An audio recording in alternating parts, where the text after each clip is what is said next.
D'ailleurs, le plus extraordinaire, enfin moi je trouve ça personnellement absolument incroyable, c'est la déclaration qu'a faite Madame Schiappa, qui est quand même ministre du gouvernement, et qui a dit que oui, bien sûr, elle se fera vacciner lorsqu'il sera confirmé que le vaccin n'est pas nocif.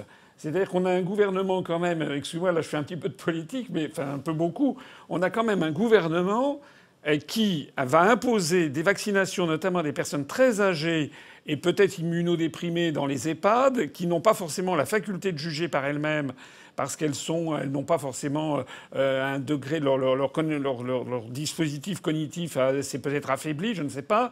Elles vont être sous pression et elles vont être utilisées comme cobayes en fait. Et puis on a l'impression que le gouvernement, une fois que ça sera, qu'on aura vu, là ils pourront éventuellement se faire vacciner. Moi je trouve ça inimaginable. Enfin, C'est ça devrait scandaleux, en être. fait. C'est scandaleux. De C'est très nombreux scandaleux. Vous médecins êtes d'accord d'État avec essayent ça? de réveiller l'opinion publique sur le fait que les personnes âgées ne sont pas des cobayes.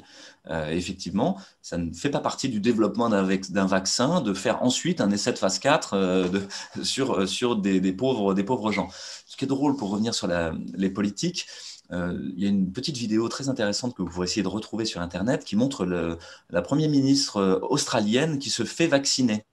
Mais si vous regardez la vidéo, il y a une main qui couvre le vaccin et quand le vaccin ressort, il y a encore le capuchon en plastique sur le vaccin. Et donc elle fait semblant. Et Ah donc oui, vous non, avez des c'est gens qui atroce. font semblant. C'est un scandale incroyable. Euh, donc ils veulent bien que vous preniez des risques, mais pas eux. Je crois que ça va pas, qu'on a un vrai problème. Et c'est une autre chose qu'il faut regarder en face, c'est qu'il y a simplement trop d'argent dans cette histoire.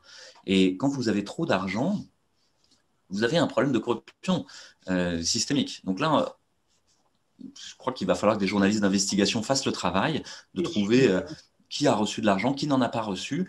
C'est extrêmement important puisqu'on a déjà le scandale du Remdesivir avec Gilead et je crois que la vaccination va procéder à peu près du même phénomène.